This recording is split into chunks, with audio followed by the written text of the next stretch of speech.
الحمد لله الذي أبدع الأفلاك والأرضين، والصلاة والسلام على من كان نبيا وآدم بين الماء والطين، وعلى آله وأصحابه أجمعين. أما بعد، فأعوذ بالله من الشيطان الرجيم. بسم الله الرحمن الرحيم. الحمد لله رب العالمين الرحمن الرحيم مالك يوم الدين. آمنت بالله صدق الله مولانا العظيم وصدق رسوله النبي الأمين المكين الكريم، ونحن على ذلك لمن الشاهدين والشاكرين والذاكرين والحمد لله رب العالمین. ذرے ذرے سے نمایاں ہے مگر پنہا ہے، میرے معبود تیری پردہ نشینی ہے عجیب، اور دور اتنا کہ تخیل کی رسائی ہے محال، اور قربت کا یہ عالم کے رگیں جا سے بھی زیادہ قریب، قربت کا یہ عالم کے رگیں جا سے بھی زیادہ قریب. اتنا غافل تو آندھیوں سے کوئی ریگستان بھی نہ ہوگا، اتنا غافل تو آندھیوں سے کوئی ریگستان بھی نہ ہوگا، جتنا غافل خدا کی یاد سے آج کا انسان ہے، جتنا غافل خدا کی یاد سے آج کا انسان ہے. اور کون یاد رکھے گا ہمیں اس دور خود غرضی میں، کون یاد رکھے گا ہمیں اس دور خود غرضی میں. حالات ایسے ہیں کہ لوگوں کو خدا یاد نہیں، حالات ایسے ہیں کہ لوگوں کو خدا یاد نہیں. اس کے در پہ نور ملتا ہے، اس کے در پہ سکون ملتا ہے، اس کے در پہ نور ملتا ہے، اس کے در پہ سکون ملتا ہے. جو آ کے جھکتا ہے اس کی بارگاہ میں اسے کچھ نہ کچھ ضرور ملتا ہے، اسے کچھ نہ کچھ ضرور ملتا ہے. کہ محمد سے وفا تو تو ہم تیرے ہیں، یہ جہاں کیا چیز ہے، لوح و قلم تیرے ہیں. اور محمد کی محبت دین حق کی شرط اول ہے، اسی میں ہے خامی تو سب کچھ نامکمل ہے. بلغ العلا بکمالہ کشف الدجا بجمالہ حسنت جمیع خصالہ. صلوا علیہ وآلہ وسلموا تسلیما. اللهم صل علی سیدنا مولانا محمد کما تحب وترضى ان تصلوا علیہ. الصلاۃ والسلام علیک یا رسول اللہ صلی اللہ تعالی علیہ وسلم. دعا ہے رب تبارک و تعالی مجھے حق کہنے، آپ کو سننے اور اس پر ہم سب کو عمل کرنے کی توفیق عطا فرمائے. بچوں سے میری گزارش ہے کہ اٹھ اٹھ کر کے بار بار باہر نہ جایا کریں. انشاءاللہ یہ جو روزانہ کے ہمارے پروگرام کی ترتیب ہے، آپ نے جس طرح آج دیکھی، انشاءاللہ روزانہ اسی طرح منایا جائے گا. عشاء کی نماز کے بعد فوراً درود پاک کی محفل کے بعد یہ پروگرام شروع ہو جائے گا. اور جو وقت ہم نے مقرر کیا ہے 10:30 سے 11:45 تک، تو انشاءاللہ اسی کے بیچ میں اس محفل کا ہم اختتام کریں گے.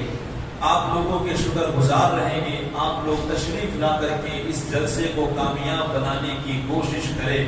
دعا کرتے ہیں اللہ تعالیٰ اس محفل کو ہمارے لیے دنیا اور آخرت میں ذریعہ نجات بنائے. آئیے انشاءاللہ آج کی یہ پہلی محفل ہے، اور آپ لوگ بارہا ان محفلوں کو آپ نے سنا ہوگا. جو ترتیب ہے انشاءاللہ ہم ان محفلوں میں خلفائے راشدین کا بھی ذکر کرتے ہیں، ماں فاطمہ الزہرا امام حسن و حسین کا بھی کچھ تذکرہ کرتے ہیں، اور کرب و بلا کی داستان ہمارے علم کے حوالے سے جو ہے وہ انشاءاللہ سنانے کی کوشش کرتے ہیں. دعا کرتے ہیں اللہ تعالی ہمیں سننے، سنانے اور عمل کرنے کی توفیق عطا فرمائے. آج انشاءاللہ اللہ اور رسول اللہ کے حوالے سے کچھ باتیں کرنے کی کوشش کریں گے. انشاءاللہ پہلی محفل ہے، پہلا دن ہے، اور آج اس ایک کا ذکر کریں گے جس کی نعمتوں کو کوئی گن نہیں سکتا. اس نے اتنی نعمتیں دی ہیں بندہ سوچے گا تو حیران ہو جائے گا. لیکن افسوس یہ ہے کہ آج ہماری زندگی نہ جانے کیسی ہوتی چلی جا رہی ہے. اللہ تبارک و تعالی ہماری مدد فرمائے اور ہمیں اپنی آخرت کی تیاری کی توفیق عطا فرمائے. آئیے سب سے پہلے میں حمد باری تعالیٰ کے کچھ اشعار پیش کر رہا ہوں. آپ لوگ میرے ساتھ مل کے پڑھنے کی کوشش کریں. اس سے پہلے ایک مرتبہ جھوم کر کے ہدیہ درود پاک پیش فرمائے. اللهم صل علی سیدنا مولانا محمد کما تحب و ترضى بأن تصلوا علیہ. صلاۃ و سلام علیک یا رسول اللہ صلی اللہ تعالی علیہ وسلم. اس کلام میں اللہ کا ذکر بھی ہوگا. اس حوالے سے آقا کریم صلی اللہ تعالی علیہ وسلم کی بڑی پیاری بات یاد آئی ہے.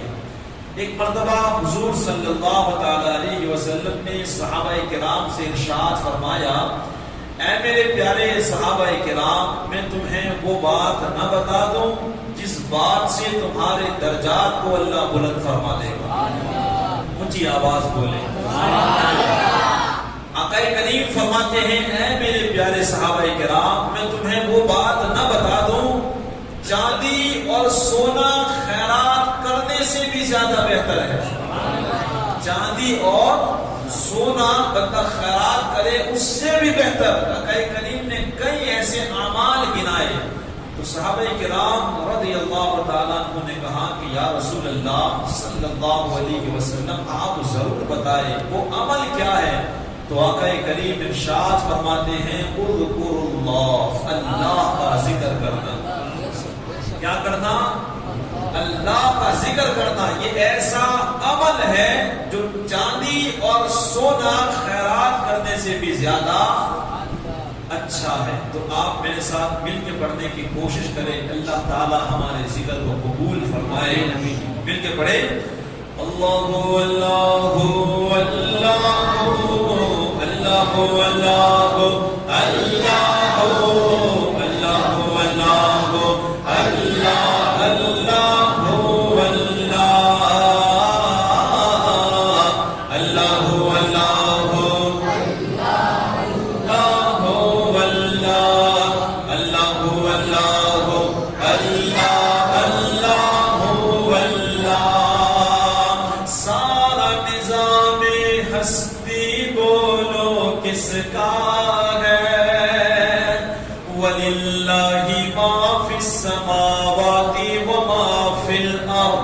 زمین و آسمان میں جو کچھ ہے اللہ فرماتا ہے وہ اللہ کا ہے. سارا نظام ہستی بولو کس کا ہے؟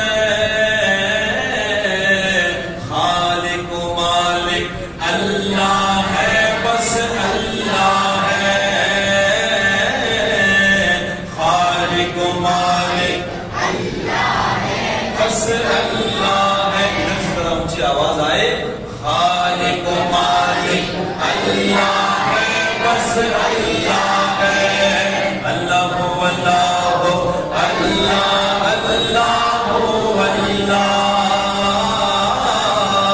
اللہ اللہ اللہ اللہ اللہ. بیج سے پودا, پودے سے پھر پیڑ بنا. بیج سے پودا, پودے سے پھر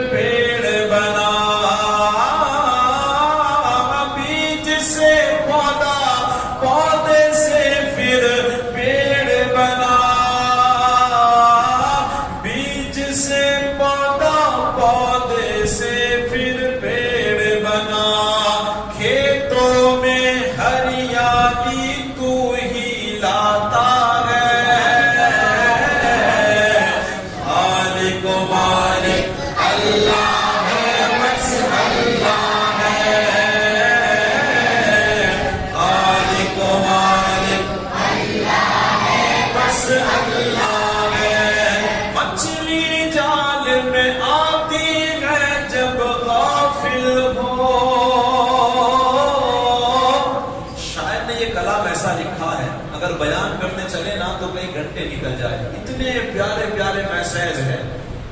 غافل انسان مچھلی کب پھنستی ہے؟ جب اللہ کا ذکر کرنا وہ چھوڑ دیتی ہے. چرند پرند کب ختم ہوتے ہیں، کب شکار ہوتے ہیں؟ جب وہ اللہ کا ذکر کرنا چھوڑ دیتے ہیں. پتا کب سوکھ جاتا ہے؟ جب اللہ کا ذکر کرنا چھوڑ دیتا ہے. درخت کب کٹتا ہے؟ جب اللہ کا ذکر کرنا چھوڑ دیتا ہے. تو جو بندہ اللہ کا ذکر کرنا چھوڑتا ہے اس میں فائدہ نہیں، بڑا نقصان ہے.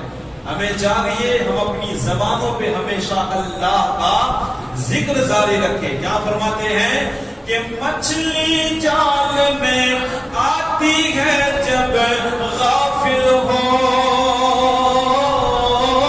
مچھلی جال میں آتی ہے جب غافل ہو. اے بندے یہ ذکر نجات کا ذریعہ ہے.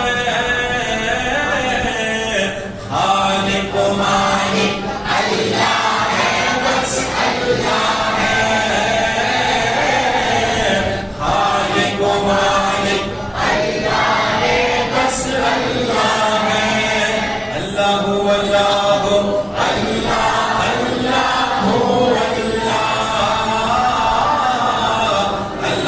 اللہ اللہ اللہ اللہ. اس کے کافی اشعار ہیں، میں کافی اشعار پیش کر دیتا ہوں. بڑی پیاری بات ارشاد فرمائیں کہ دروازے بند کر کے گناہ کیوں کرتا ہے، دروازے بند کر کے گناہ کیوں کرتا ہے. او بندے سن لے، دروازے بند کر کے گناہ کیوں کرتا ہے، دروازے بند کر کے گناہ کیوں کرتا ہے. تنہائی میں دیکھنے والا اللہ ہے.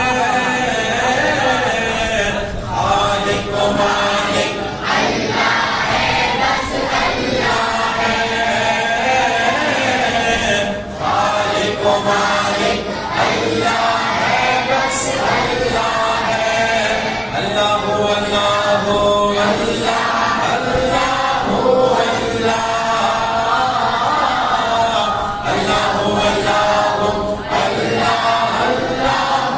اللہ دروازے بند کر کے گناہ کیوں کرتا ہے؟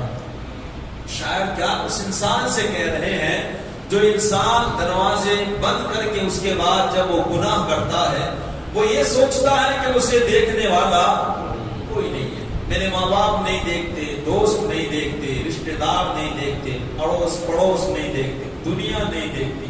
دنیا نہیں دیکھتی تو کیا ہوا؟ اللہ میلے میں بھی دیکھتا ہے اور اللہ اکیلے میں بھی. وہ تو تاریکیوں میں بھی دیکھتا ہے، اس کے دیکھنے میں کوئی فرق نہیں ہے. جیسے اجالے میں دیکھتا ہے ویسے اندھیرے میں دیکھتا ہے. اور یاد رکھے جس کے دل میں اللہ کا خوف ہوتا ہے وہ نہ بازار میں گناہ کرتا ہے نہ تنہائی میں گناہ کرتا ہے. وہ بازار میں بھی اللہ سے ڈرتا ہے. آج اگر ہم سے کوئی پوچھے کہ بھائی تم خدا سے ڈرتے ہو تو ہم بے ساختہ کہہ دیں گے ہاں ہم اللہ سے ڈرتے ہیں. لیکن اگر ہم سے پوچھا جائے کیا اللہ سے ڈرنے والا کبھی نماز چھوڑتا ہے؟ کیا اللہ سے ڈرنے والا کبھی چوری کرتا ہے؟ کیا اللہ سے ڈرنے والا کبھی زنا کرتا ہے؟ کیا اللہ سے ڈرنے والا جوا کھیلتا ہے؟ کیا اللہ سے ڈرنے والا کبھی شراب پیتا ہے؟ کیا اللہ سے ڈرنے والا کبھی کسی سے سود کھاتا ہے؟ کیا اللہ سے ڈرنے والا گالیاں بولتا ہے؟ جس کے دل میں خوف ہوتا ہے خدا کا وہ گناہوں سے دور رہتا ہے، وہ کبھی گناہ نہیں کرتا. ایسے ایک دو نہیں سینکڑوں واقعات پڑے ہیں. وقت کو مد نظر میں ایک ذکر کرتا چلوں. امام غزالی علیہ رحمت و رضوان نے یہ بات لکھی ہے. ذرا آپ دیکھیں اللہ کا جب دل میں خوف ہوتا ہے نا انسان مجبور ہونے کے باوجود بھی وہ گناہوں سے ڈرتا ہے.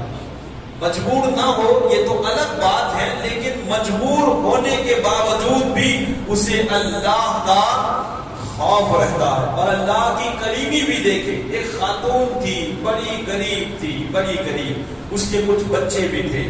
اب پوزیشن ایسی ہو گئی کہ گھر میں کھانے کو بھی کچھ نہیں ہے. ایک ماں ہے نا جو بچوں کے لیے وہ کچھ بھی کر سکتی ہے. آپ نے بھی دیکھا ہوگا لوگ برتنیں بھی مانجتے ہیں, لوگوں کے گھر کام کے لیے بھی وہ جاتی ہے, ضرورت پڑتی ہے تو نوکریاں بھی وہ کرتی ہے. نہ جانے کیا کیا کام, کس کے لیے؟ بچوں کے لیے. خود تو بھوکی رہ سکتی ہے لیکن اپنے بچوں کو بھوکا وہ نہیں دیکھ سکتی. مگر ایک بات یہاں یاد رکھنا, ہماری ماں جتنی محبت نہیں کرتی اس سے تو 70 گنا زیادہ ہمارا رب ہم سے محبت کرتا ہے. ہمارا رب اتنی محبت کرتا ہے. تو فرماتے ہیں کہ وہ خاتون بڑی کمزور ہو گئی, پریشان ہوئی, بچے بھوکے ہیں, رو رہے ہیں, کھانے کو کچھ نہیں ہے. اس نے سوچا کہ چلو میں باہر نکلوں, کچھ کسی کے پاس مانگ لاؤ, کچھ بھی مل جائے. جب وہ گئی تو ایک امیر کے دروازے پہ چلی گئی اور اس نے اپنے گھر کے حالات بیان کیے. میرے پاس کھانے کو کچھ نہیں ہے, تم سے جو ہو سکے مجھے کچھ دو, میرے بچے بھوکے ہیں. تو اس نے کیا کیا, اس کے اوپر گناہ سوار ہو گیا. اس نے کہا کہ اگر تو میری ضرورت کو پورا کر دے تو تو جو مانگے گی میں وہ تجھے دے دوں گا, تو جو مانگے گی. اس کے دل میں اللہ کا خوف تھا. وہ ناراض ہو کر کے واپس پلٹ گئی. لیکن جب واپس گھر آئی, اولاد رو رہی تھی, چلا رہی تھی, اس سے رونا برداشت نہ ہوا, اس سے نہ دیکھا گیا. وہ مجبور ہو کے پھر اس مرد کے پاس چلی گئی اور اس نے پھر وہی بات کہی کہ تو میری ضرورت کو پورا کر دے گی تو میں تجھے جو مانگے گی دے دوں گا. وہ آخرکار عورت راضی ہو گئی, وہ مکان میں داخل ہوئی, وہ کمرے میں گئی. جب وہ بستر پہ پہنچی اس کا جسم کانپ رہا تھا. دیکھنے والا کوئی نہیں ہے, دنیا دار کوئی نہیں دیکھ رہا. وہ تنہائی میں ہے, بند کمرہ ہے. اس انسان کی جب نظر پڑی اس خاتون کے اوپر, اس کا بدن کانپ رہا تھا. ہم سوچے کیا گناہ کرتے, آج ہمارے ہاتھ کانپتے ہیں کہ نہیں. اس خاتون کے دل میں کتنا خوف ہوگا, اس کا جسم کانپ رہا ہے. اس نے کہا کہ یہاں تجھے کس کا ڈر لگتا ہے, یہاں کوئی دیکھنے والا نہیں ہے, تو پریشان نہ ہو, تو غم نہ کر, یہاں کوئی نہیں ہے. اس نے کہا کوئی نہیں دیکھتا تو کیا ہوا, کیا اللہ بھی نہیں دیکھتا. لوگ حساب لینے والے نہیں ہیں, ہم لوگوں سے ڈر کے کبھی گناہ چھوڑ دیتے ہیں. حالانکہ لوگ حساب لینے والے نہیں, حساب لینے والا تو وہ ہے, کیا وہ بھی نہیں دیکھتا. وہ نیک خاتون تھی, اس کے الفاظ تیر کی طرح اس کو چبھ گئے اور اس نے فوراً توبہ کی. اس عورت کو جتنی ضرورت تھی اس نے دے دیا اور صحیح سلامت اسے گھر روانہ کر دیا. یہ دور حضرت موسیٰ علیہ السلام کا تھا. اللہ تبارک و تعالیٰ نے حضرت موسیٰ علیہ السلام پر وحی کا نزول فرمایا, اللہ اکبر, اور پیغام بھیجا, اے موسیٰ فلاں بستی میں ایک بندہ ہے, وہ میرا ہے, جا کر کے میرا اسے سلام کہنا. ذرا محبت سے بولے, اتنا گنہگار لیکن ایک گناہ اللہ کے خوف سے چھوڑا, اللہ نے سلام بھجوایا ہے. اس کو پیغام دینا کہ تیرے رب نے تجھے سلام بھیجا ہے, اور کہنا کہ تیرے سارے گناہ اللہ نے معاف فرما دیے. حضرت موسیٰ علیہ السلام کو بھی بڑا تعجب ہوا, آخر ایسی کیا بات بنی, اللہ نے گناہ معاف کیے اور رب نے سلام بھیجا. جب حضرت موسیٰ علیہ السلام اس کے پاس پہنچے اور اسے بتایا, اس نے اپنا پورا واقعہ بیان کیا اور رونے لگا کہ اللہ اتنا کریم ہے, میں نے ایک گناہ چھوڑا, اللہ نے میرے سارے گناہوں کو معاف فرما دیا. آج ہم سوچے اللہ نے ہمیں معاف کیا نہیں کیا یہ تو ہم نہیں جانتے, لیکن ہم گناہ کرتے ہیں پھر بھی ہمارا رب ہمیں کھلاتا ہے, ہمیں پلاتا ہے. اگر وہ چاہے تو ہم ہاسپٹلوں کے اندر پڑے رہے, اپنا جسم ہلا نہیں سکتے, وہ چاہے تو ہم پریشان ہو جائے, لیکن آج بھی اس کا کرم ہمارے ساتھ ہے. آج بھی ہمیں وہ صحیح سلامت چلاتا ہے, سانسیں چلتی ہے, ہماری اولاد صحیح سلامت ہے, ہماری زندگی صحیح سلامت ہے. تو آج ہمیں اس کی قدر کرنی چاہیے, اس کی نعمتوں کا شکر کرنا چاہیے. آپ دیکھیں اس روئے زمین پر کتنے بندے گزرے ہیں، ہماری نظروں کے سامنے یہ بات مشہور ہے، ذکر اسی کا ہوتا ہے جو اللہ کے لیے اپنی زندگی گزار دیتا ہے۔ آج ہم جن کا یہاں ذکر کرنے آئے ہیں، ان کی داستان کے پیچھے کیا تاریخ لکھی ہے۔ حضرت امام حسین کی میں ایک بات آپ سے کہوں، کتنی تکلیفیں آپ کو پڑی، کنبا لٹا، پیاس، بھوک، اتنی تکلیفیں، لیکن جب شہید ہوئے اس وقت بھی اللہ کا شکر ادا کر کے آپ نے سجدہ کیا۔ کتنی اللہ سے یہ محبت کرتے ہوگے۔ ہم سوچے کہ آج ہمیں اللہ سے کتنی محبت ہے، آج ہم اللہ کے لیے نماز نہیں پڑھ پاتے، آج ہم اللہ کے دیے ہوئے آزاد و گناہوں سے نہیں بچا پاتے۔ ذرا سوچے وہ وقت جب اللہ کے سامنے کھڑے ہونے کا آئے گا، ہم اس وقت کیا کریں گے؟ اللہ کے بندے بڑے گزرے ہیں، بڑے، اور محبت کرنے والوں کی داستان بڑی ہے۔ ایک بزرگ کی بات میں سناؤں، وہ اللہ سے اتنی محبت کرتے تھے، اتنی محبت کہ اپنے دل پہ اللہ کا نام لکھا کرتے تھے۔ کہاں لکھتے تھے؟ اپنے دل پہ اللہ، انہیں لوگ مجنون کہتے تھے، جس طرح لوگ کبھی کبھی کسی کو عاشق کہاں کرتے ہیں، یہ فلاں کا عاشق ہو چکا ہے، فلاں سے پیار کرنے لگا ہے، لیکن وہ مجنون، وہ بزرگ ایسے تھے کہ لوگ خدا کا دیوانہ کہا کرتے تھے کہ یہ تو خدا کا عاشق ہو چکا ہے، خدا کا بالکل دیوانہ ہو چکا ہے۔ وہ اپنے دل کے اوپر اللہ کا نام لکھتے اور اپنی ہتھیلی پہ بھی اللہ کا نام لکھتے۔ حضرت سر سختی رحمت اللہ علیہ نے ایک مرتبہ ان سے پوچھا کہ یہ تم کیا کرتے ہو؟ انہوں نے کہا کہ میں اللہ کا نام لکھ کر کے ہمیشہ اسے دیکھتا رہتا ہوں تاکہ اللہ کی محبت میں ہمیشہ مشغول رہوں۔ بتاتے ہیں ان بزرگ نے آخری زندگی میں جب آپ کی کافی عمر ہوئی تو انہوں نے شادی کر دی، اور شادی کرنے کے بعد آپ کی ایک بیٹی ہوئی، وہ 3 سال کی ہوئی۔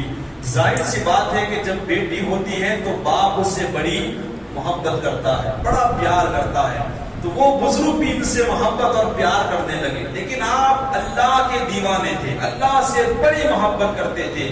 ایک مرتبہ آپ سو رہے تھے تو آپ نے خواب دیکھا، اور خواب میں کیا دیکھا کہ قیامت کا میدان لگا ہوا ہے، چھوٹے چھوٹے جھنڈے ہیں، ان کے سائے میں بھی لوگ کھڑے ہیں، لیکن ایک بہت بڑا جھنڈا لگا ہوا ہے اور اس کا سایہ سب سے بڑا ہے، اور اس کے نیچے آپ کھڑے ہوئے ہیں۔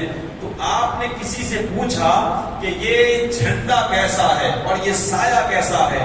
تو کسی نے بتایا اس جھنڈے کے نیچے وہ کھڑے رہتے ہیں جو خالص اللہ سے محبت کرتے ہیں۔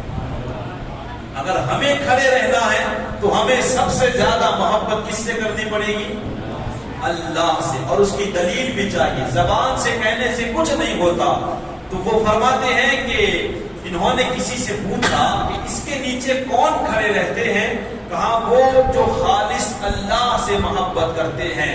اتنے میں انہوں نے کیا دیکھا کہ کچھ فرشتے آپ کے پاس آئے اور آنے کے بعد انہیں نکالنے لگے، کہا کہ تم یہاں سے نکلو۔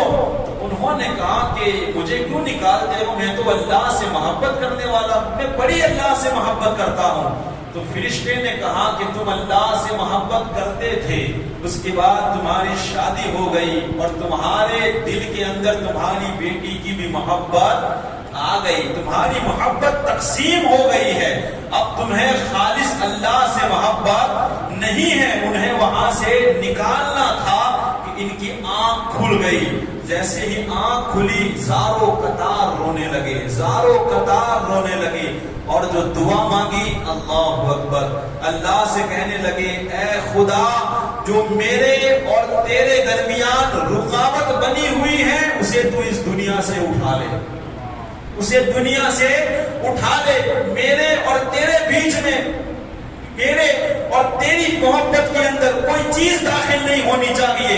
اتنا کہنا تھا، رو رہے تھے، باہر شور و گل ہونے لگا، زاروں قطار رونے لگے۔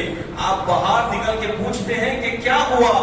انہیں بتایا گیا کہ آپ کی بیٹی چھت سے گر گئی اور وہ مر گئی ہے۔ تو آپ نے فوراً کیا کہا؟ الحمدللہ، اے مالک تیرا شکر ہے کہ میری رکاوٹ کو تو نے دور کر دی۔ ذرا سوچے یہ کیسی اللہ تعالیٰ سے محبت کرنے والے لوگ ہوں گے. اتنا بھی نہیں، حضرت ذوالنورین مصری رضی اللہ تعالیٰ، انہوں نے بڑی پیاری بات کہی ہے کہ ایک بزرگ تھے، وہ ہواؤں میں اڑ رہے تھے. ان سے جب پوچھا گیا کہ تم کون ہو تو انہوں نے کہا کہ میں اللہ کا بندہ ہوں. پوچھا گیا کہ اتنا بڑا مقام تمہیں کیسے ملا؟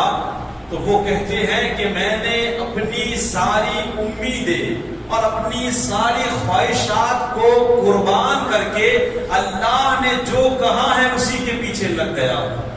اللہ کی اطاعت کر رہا ہوں، اللہ کے حکم پر عمل کرتا ہوں، تو آج اللہ تعالیٰ نے مجھے یہ مقام عطا فرما دیا. اگر آج ہم اللہ کی محبت کے لیے کچھ کریں گے، جو بھی ہم کام کریں وہاں صرف اللہ کی رضا ہونی چاہیے. واقعات بہت سارے ہیں، ایک اور میں آپ کو سنا کر کے انشاءاللہ پھر ایک دو باتیں کہہ دوں. ایک انسان تھا جو اللہ سے محبت کرنے والا تھا. آج ہماری بھی بہت ساری ضرورتیں ہیں کہ نہیں؟ لوگ سوچتے ہیں کہ نوکری بھی ہے، دکان بھی ہے، بچوں کے خرچے بھی ہیں. ایسا نہیں ہے. اسلام نے اتنا پیارا نظام دیا ہے، آپ گھر بھی چلا سکتے ہو اور اپنی آخرت کا بھی کر سکتے ہیں. اسلام نے اتنا پیارا ہمیں نظام دیا ہے، بس ہمیں علم کی ضرورت ہے، ہمیں سوچنے کی ضرورت ہے کہ ہم کس طرح زندگی گزارے کہ ہماری دنیا بھی قائم رہے اور ہماری آخرت بھی برباد نہ ہو. ایک انسان تھا، تو ایک مالک نے اسے خریدا. اب وہاں تو اسے نوکری کرنی ہے، تو وہ مالک سے کہنے لگا کہ اے میرے مالک، تم مجھے خریدتے ہو، نوکری پہ رکھو گے، لیکن میری 3 شرطیں ہیں، اسے قبول فرما لے. مالک نے کہا کوئی بات نہیں، تمہاری شرط کیا ہے؟ اس نے کہا کہ دین میں جتنا کام لینا ہو وہ مجھ سے آپ لے لے، لیکن رات میں مجھ سے کام نہ لے. کہا کوئی بات نہیں. دوسری شرط، کہا کہ جب نماز کا وقت ہو تو مجھے چھوڑ دیا جائے تاکہ میں رب کی بارگاہ میں سجدہ کر سکوں. کہا کہ کوئی بات نہیں، ٹھیک ہے. کہا تیسری شرط، کہا مجھے الگ کمرہ دیا جائے جس میں میرے علاوہ کوئی، صرف میں تنہا رہا. تو مالک کے پاس کافی سارے کمرے تھے. کہا کوئی بات نہیں، تینوں شرطیں مجھے منظور ہیں. آخرکار اسے جب کمرہ دکھایا گیا تو اس نے سب سے خراب کمرہ چوائس کیا. تو مالک نے کہا کہ اتنے سارے کمرے تھے، تو نے یہ پسند کیا، ذرا دیکھے جو اللہ کا شکریہ ادا کرتے ہیں. اس نے کہا کہ اے مالک، تمہارے نزدیک یہ کمرہ خراب ہوگا، لیکن میرے رب کے نزدیک تو یہ چمن ہے، یہ بڑا خوبصورت ہے. آخرکار وہ کمرہ صاف کیا گیا، وہ رہنے لگا. اتفاق سے ایک مرتبہ اس کا مالک رات کو جب گزرا تو اس نے کیا دیکھا کہ جو نوکر کا کمرہ ہے وہ بڑا روشن ہے، جیسے اس میں روشنی کی گئی ہو. وہ قریب آیا اور قریب آ کر جھانکنے لگا تو اس نے کیا دیکھا کہ اس کا نوکر سجدے میں پڑا ہوا ہے. ہم سوچے کیا ہمیں کبھی ایسی توفیق ہوئی ہے؟ ہم اگر شادی ہو کسی کی تو اس کے پیچھے پوری رات گزار سکتے ہیں، لیکن کیا ہم نے اپنی زندگی میں کبھی ایک رات اللہ کے لیے گزاری ہے؟ کہ ایسی کوئی رات ہو کہ ہم نے قرآن پڑھ کے گزار دی ہو، ایسی کوئی رات ہو جو ہماری سجدوں میں گزر گئی ہو، ایسی ایک رات تو ہو جو ہم نے مصلی پہ گزاری ہو. اگر پوری زندگی ہم ایک رات نہیں گزار سکتے، ہم سوچیں کہ ہم اللہ کے لیے کتنا جیتے ہیں. صرف ہم اپنے لیے جو کرتے ہیں وہ کرتے ہیں. وہ دین کو کام کرتا تھا، لیکن رات کو مصلی پہ کھڑے ہو کے زار و قطار روتا، اور روتے روتے وہ کیا کہتا تھا؟ مالک نے جب غور سے دیکھا، کان لگائے، وہ رو رہا تھا اور روتے روتے کہتا اے اللہ مجھے معاف کر دے، تیرے علاوہ ایک مالک کی خدمت میرے اوپر اور بھی ہے، اس لیے میں دین میں عبادت نہیں کر سکتا. اے اللہ مجھے رات ملی ہے اس لیے میں صرف رات میں عبادت کرتا ہوں. کل محشر میں تیرے سامنے آنا ہوگا، مجھے شرمندہ نہ ہونا پڑے. اے مالک تو مجھے معاف کرنا، رات ملتی ہے میں تیری بارگاہ میں حاضر ہو جاتا ہوں، میرے اوپر ایک اور مالک کی خدمت ہے اس لیے میں دین میں حاضر نہیں ہو پاتا. پوری رات وہ انسان ایسے ہی روتا رہا. جب صبح ہوئی تو وہ قندیل بجھ جاتی ہے، اندھیرا ہو جاتا ہے. وہ مالک اپنے گھر گیا اور یہ ساری بات اپنی عورت کو بتائی. دوسرے دن وہ عورت اور میاں دونوں آ کر کے دیکھتے ہیں تو ٹھیک اسی طرح کمرہ روشن ہے اور وہ عبادت کر رہا ہے, روتا رہتا ہے اور یہی باتیں بار بار دہراتا ہے. آخرکار جب صبح ہوئی تو مالک نے کہا کہ جاؤ, ہم نے اللہ کے لیے تمہیں آزاد کر دیا, کیونکہ تم جا کر کے اللہ کی عبادت کرو, دین کو بھی اللہ کی عبادت کرو. اس نے فوراً ہاتھوں کو اٹھایا اور رب کی بارگاہ میں کہا کہ اے اللہ, راز اب فاش ہو چکا ہے. ذرا دیکھیں, یہ صرف اللہ کے لیے کرتے تھے, کسی کو دکھانے کے. اگر ہم کسی کو دکھانے کے لیے کوئی بھی عمل کریں گے تو یاد رکھیں وہ عمل کروڑوں کا ہوگا نا, پھر بھی وہ زیرو ہے, وہ کچھ کام کا نہیں ہے. اور اگر آپ 1 ٹکے کا کام چھپ کے اللہ کے لیے کرو گے, وہ دکھاوے کے کروڑوں کام سے بہتر ہے. اس نے کہا اے مالک, اب تو راز فاش ہو چکا ہے کہ میں نیک ہوں, تیرے لیے روتا ہوں, اب مجھے زندگی نہیں چاہیے. اللہ نے اس کی دعا قبول کی اور فوراً اس کی روح قبض ہو گئی. ایسے اللہ کے کئی بندے گزرے ہیں. ایک بڑے بزرگ فرماتے ہیں کہ اگر کسی کی زندگی میں عبادت نہ ہو اور وہ کہے کہ میں اللہ سے ڈرتا ہوں تو وہ جھوٹ بولتا ہے. اگر کوئی حضور کی سنتوں پر عمل نہ کرے اور وہ کہے کہ میں حضور سے محبت کرتا ہوں تو وہ جھوٹ بولتا ہے. اگر کوئی اسی طرح اگر کہے کہ ہم سچے حسینی ہیں اور صرف محرم پہ نظر آئے اور پورے سال حسین نے جو راستہ بتایا اگر اس پہ ہم نہ چلے تو ہم کیسے حسینی ہیں. آج افسوس اس بات کا ہو رہا ہے, پکے حسین کے نعرے لگانے والے, ان کی زندگی میں زیادہ یزید کے کردار نظر آتے ہیں. زیادہ تر جو یزید کی باتیں بیان کی جاتی ہیں ان کے اندر وہی پائی جاتی ہے, صرف ان کی زبان پہ ہوتا ہے حسین حسین, اور ہاتھ پاؤں زندگی میں جو عمل ہوتا ہے نا وہ یزیدی نظر آتا ہے. تو ہمیں چاہیے, یہ محرم کا پیغام ہمیں یہ دیتا ہے, ہم زندگی حسین کے راستے کے مطابق گزاریں. تکلیف آئے پھر بھی حسین کے بتائے ہوئے راستے سے ہم نہ ہٹے, یہی سچا اور سیدھا راستہ ہے. ان محفلوں کا کارن یہی ہے اور پیغام بھی یہی ہے, ہم سچے حسینی بنے, سچے صدیقی بنے, سچے فاروقی بنے, سچے عثمانی بنے, سچے حیدری بنے, سچے حسن و حسینی بنے. انشاءاللہ دنیا بھی کامیاب ہے اور آخرت بھی کامیاب ہے. یہی پیغام ہے. وقت انشاءاللہ ہو رہا ہے, اس لیے میں دعا کرتا ہوں اللہ تبارک و تعالی ہمیں سننے اور سنانے سے زیادہ عمل کرنے کی توفیق و رفیق عطا فرمائے.